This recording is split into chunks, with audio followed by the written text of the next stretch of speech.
da origem das Santas Escrituras ou da profecia foi Paulo.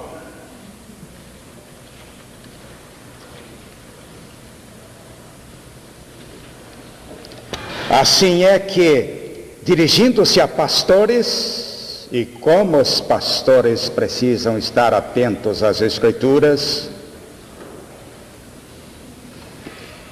disse-lhes: toda a Escritura divinamente inspirada é proveitosa para ensinar, para redarguir, para corrigir, para instruir em justiça, a fim de que o homem de Deus seja perfeito e perfeitamente instruído para toda a boa obra. De sorte que estas duas passagens, a primeira da palavra de Pedro na sua segunda carta e a outra da palavra de Paulo na sua carta a Timóteo, formam o que os eruditos chamam hoje de locus clássicos da doutrina da inspiração das Santas Escrituras. Se nós desejamos formar um conceito exato, teológico, devidamente fundamentado sobre as Escrituras Sagradas, nós não poderemos senão passar por estas passagens bíblicas, estes textos, a fim de obter esclarecimentos definidos e definitivos sobre a origem das Sagradas Escrituras.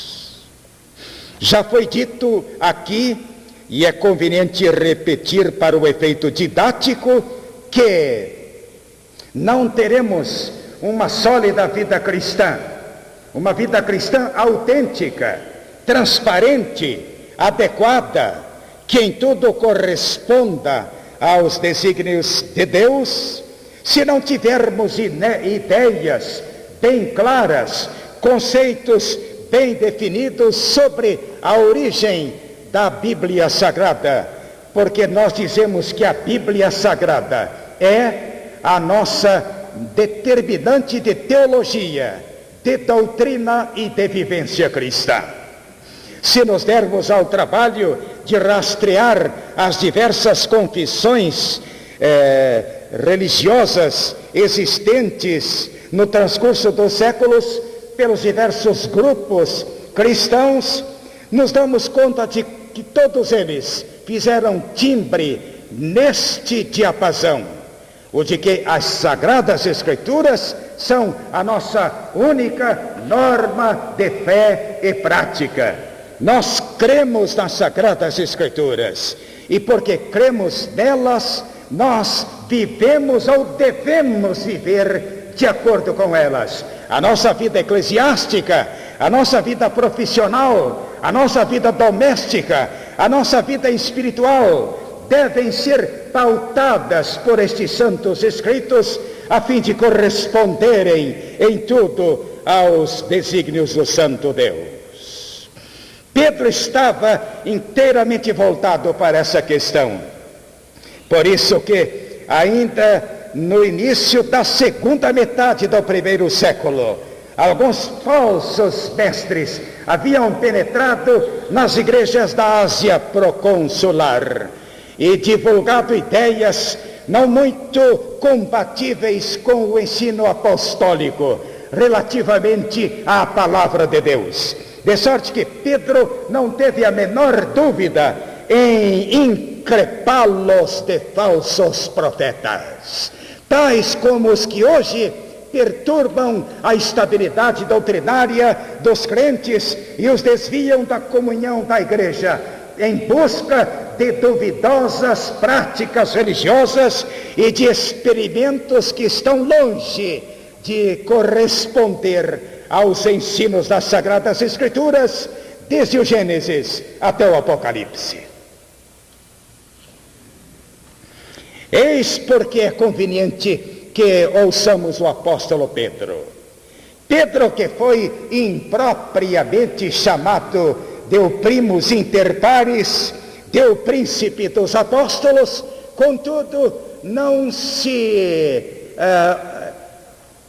humilhava em apresentar-se como servo do Senhor Jesus Cristo, doloi, escravo de Jesus Cristo, pronto para fazer então só a vontade do seu Senhor.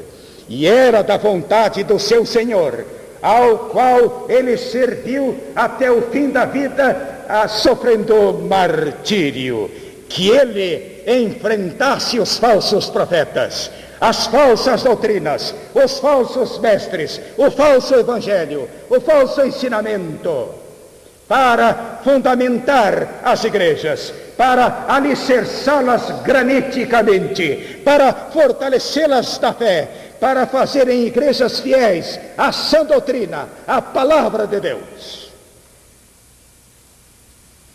Ele disse então isto: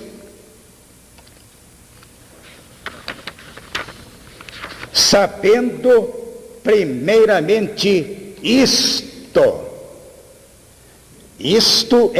é um pronome relativo sobre o que ele vai dizer, que nenhuma profecia da Escritura é de particular elucidação, interpretação, porque a Escritura nunca, jamais, em tempo algum, isso vimos num sermão anterior, foi produzida por vontade de homem algum. Mas, e esta adversativa é forte da língua original, os homens santos de Deus falaram inspirados pelo Espírito Santo.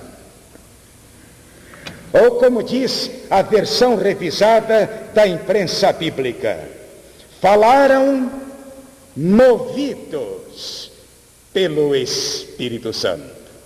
Aqueles homens, desde o mais remoto passado até a época da dispensação da graça, foram movidos pelo Espírito Santo do mesmo modo que uma embarcação à vela é levada pelo vento. E vale acrescentar que a palavra vento é tradução de uma palavra grega pneuma, espírito. Os homens falaram movidos, inspirados, levados pelo Espírito Santo.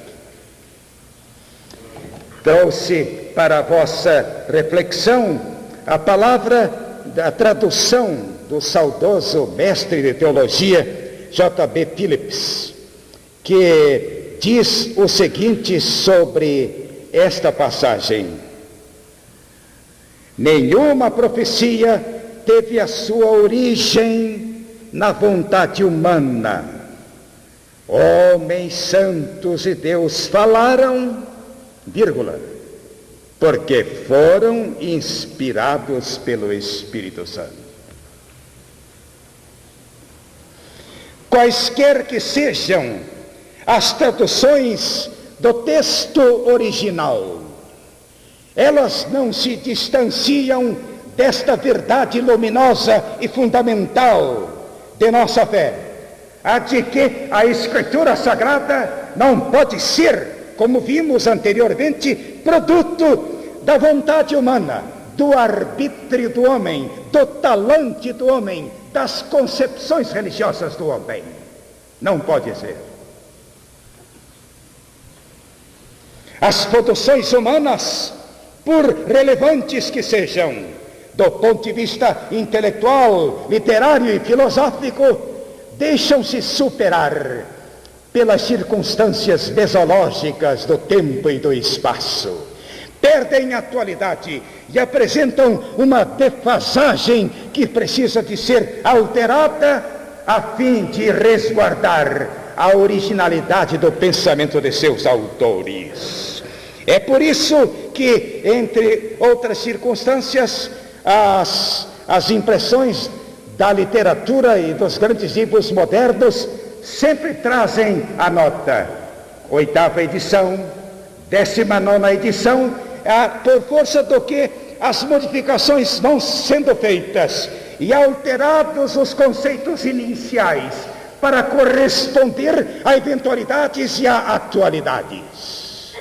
Não ocorre o mesmo com a Santa Escritura. A palavra de Deus não se desatualiza, a palavra de Deus não fica para trás, a palavra de Deus não pode ser superada, a palavra de Deus não pode ser subtraída, a palavra de Deus não pode ser acrescentada.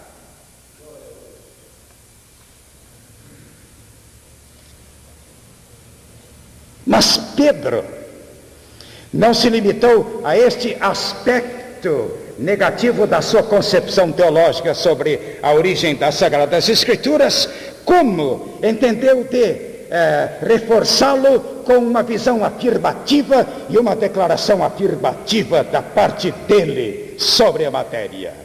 A profecia foi produzida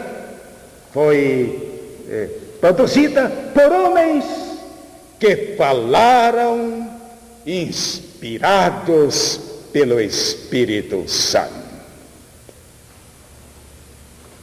Nisto ele corresponde às asseverações sempre peremptas de Paulo. Toda a Escritura é divinamente inspirada. Não há uma passagem na Bíblia menos inspirada que a outra. Não há um livro nas Sagradas Escrituras dentre os 66 que compõem o catálogo escriturístico, nenhum livro é mais inspirado do que o outro. O Gênesis não tem mais inspiração do que o Eclesiastes, que contempla concepções filosóficas debaixo do sol. O livro de Mateus não é mais inspirado do que o Cântico dos Cânticos, que alguns intérpretes querem um romance sentimental. Toda a Escritura é divinamente inspirada. Não há graus de inspiração nas Santas Escrituras. As Escrituras foram produzidas por vontade de Deus, que falou através de homens usados pelo seu Espírito Santo. Temos algumas questões relacionadas com esta asseveração petrina de que os homens santos de Deus falaram inspirados pelo Espírito Santo. O Espírito Santo não pode usar homens senão homens santos. O Espírito Santo não pode revelar a vontade de Deus senão através de homens capacitados moralmente para a compreensão desta verdade e para a sua transmissão ipsis verbis ad litteram.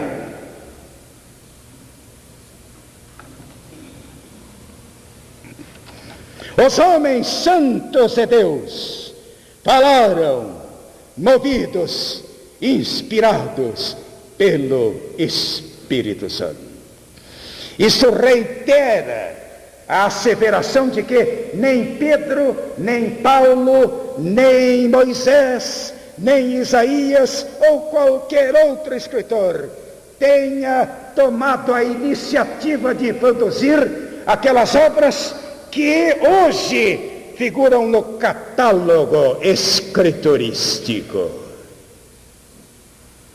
E vale acrescentar que verbi gracia, quando João escreveu o Apocalipse,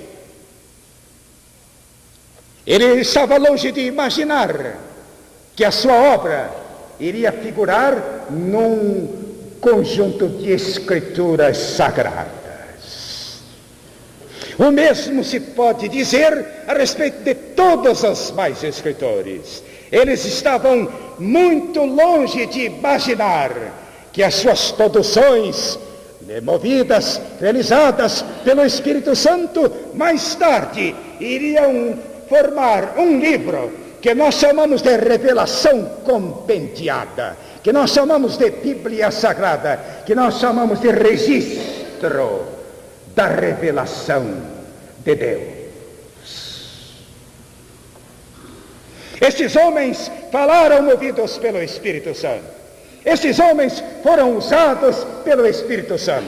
Esses homens produziram o que era da expressa e soberana vontade de Deus, não os seus conceitos sobre religião.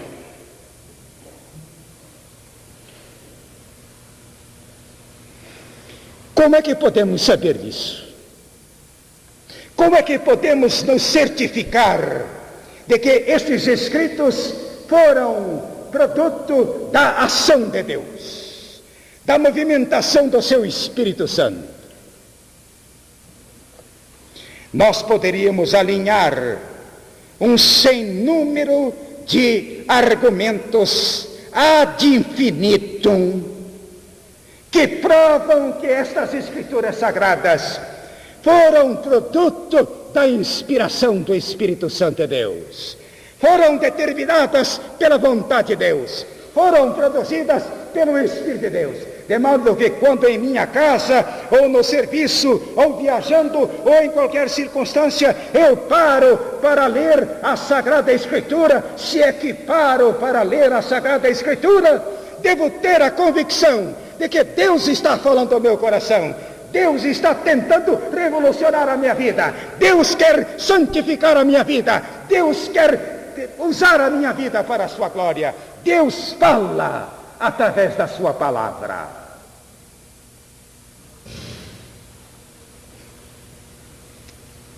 Uma evidência deste raciocínio do apóstolo Pedro é a permanente atualidade das Santas Escrituras. As Escrituras reproduzem não somente a cultura de povos que se relacionaram com os judeus por circunstâncias históricas, mas também as Escrituras mostram a experiência, o progresso da nação hebreia, até que ela fosse preparada pelo próprio Espírito Santo para a plenitude dos tempos, quando viria Jesus Cristo. Quando então a sua revelação atingiria a crista da montanha, o seu ápice, o seu ponto final. E tanto lá isto é verdade, que o autor da carta aos Hebreus assevera no prólogo da sua obra, que havendo Deus antigamente falado de muitos modos e de muitas maneiras pelos profetas, a nós falou-nos nestes últimos dias, nestes dias que são os últimos, em um, que é o seu Filho Jesus Cristo. Jesus Cristo é a culminância da revelação de Deus. Depois de Jesus Cristo, falar em nova revelação, em nova era, é distanciar-se das asseverações da Bíblia Sagrada.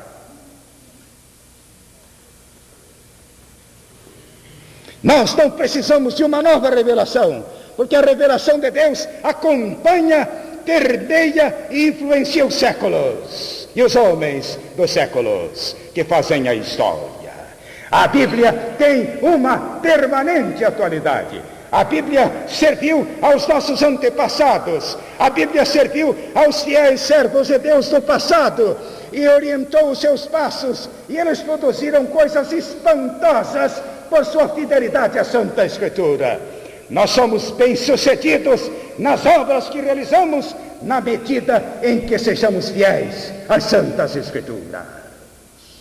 A palavra de Deus tem permanente atualidade. Não há o perigo de ela deixar-se superar pela evolução científica e tecnológica da civilização. A palavra de Deus é sempre a primeira e a última palavra da ciência. A ciência se cala diante da palavra de Deus. A ciência se prosterna diante da majestade deste livro dos séculos, que é a palavra de Deus. A ciência se curva diante da majestade deste livro, das suas asseverações solenes, das suas reivindicações, da sua autoridade moral. A ciência passa e a Bíblia permanece. A palavra de Deus não se desatualiza. Os homens precisam de constante reciclagem e atualização. Há poucos dias, um professor de direito desta cidade, em conversa comigo, dizia que estava se dirigindo para a Europa a fim de estudar mais aprofundadamente o direito romano, que é fundamental e básico em qualquer direito, em qualquer parte do mundo. Disse, preciso fazer uma reciclagem nas áreas da justiça e do direito. E nada melhor do que investigar o direito romano nas suas origens mais cristalinas e mais puras, que legou aos povos uma concepção alta dos direitos e dos deveres fundamentais do homem. Tal não acontece com a palavra de Deus. A palavra de Deus não precisa de ser atualizada, não precisa de ser corrigida. Ela é uma palavra cristalina, ela é uma palavra permanente, ela é uma palavra atual. Se queremos saber as coisas da atualidade do mundo, não precisamos consultar os gurus, não precisamos ir atrás das sessões espíritas e dos terreiros onde o diabo se manifesta. Basta que abramos a palavra de Deus, basta que consultemos a palavra de Deus. Se quisermos fortalecer a nossa vida espiritual e exercer uma vida eclesiástica compatível com a Bíblia, não precisamos ir atrás de reuniões e estudos bíblicos duvidosos em sua autenticidade e pútridos por meio de quem eles se professam. A palavra de Deus tem permanente atualidade. E a prova é que o Espírito Santo que usou esses homens conservou-lhes a sua individualidade. Pedro não era uma simples máquina de escrever e o Espírito digitando as suas letras. Não.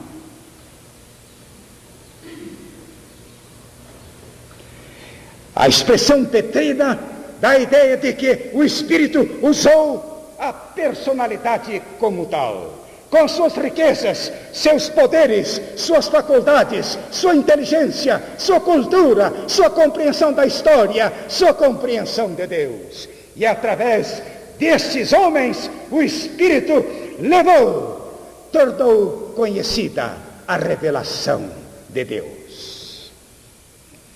Basta que vejamos como há diversidade literária nas Sagradas Escrituras. Temos uma literatura sapiencial, temos uma literatura histórica, uma literatura epistolar, uma literatura evangélica e didática. Tudo isto nas Santas Escrituras. Estes homens falaram inspirados por Deus. Estes homens, usando a sua própria inteligência e cultura e concepções da história, escreveram aquilo que era a vontade de Deus. O que está aqui é a vontade de Deus, não é a vontade de Pedro, não é a vontade de Paulo, não é a vontade de Lucas, é a vontade de Deus, é obra do Espírito Santo de Deus. Quem lê a carta aos Romanos, escrita em grego para um povo que falava o latim, se surpreende com a asseveração paulina de que Tércio era o seu amanuense. Paulo estava falando em voz alta e Tércio registrando em grego o que Paulo estava dizendo. E Paulo, por sua vez, estava sendo levado pelo Espírito Santo, de modo a produzir esta carta aos Romanos, que Godet chamou de a Catedral da Fé Cristã. Suas torres pontiagudas mostram e devassam o infinito e a glória de Deus, para enriquecer-nos em todos os sentidos. Esta pluralidade de autores humanos e a sua permanente atualidade nos induzem a acreditar piamente, inteligentemente, firme e inarredavelmente nas Santas Escrituras e sua origem divina. Esse livro precisa ser tratado com mais dignidade, devido à sua origem, é a palavra de Deus. Se não abrirmos o livro de Deus para os nossos corações não se abrirão para Deus e para os outros. A Escritura não é produção da vontade humana, é obra estupendamente milagrosa do Espírito de Deus. E é interessante que hoje há, não digo espirituais, mas espiritualistas por toda parte. Há 3 por 2. Espiritualistas, não espirituais. Porque os crentes espirituais discernem bem todas as coisas, como diz Paulo na carta aos Coríntios. Mas os espiritualistas são conduzidos, são induzidos, são seduzidos pelo príncipe das trevas, pelo diabo, pelo mal.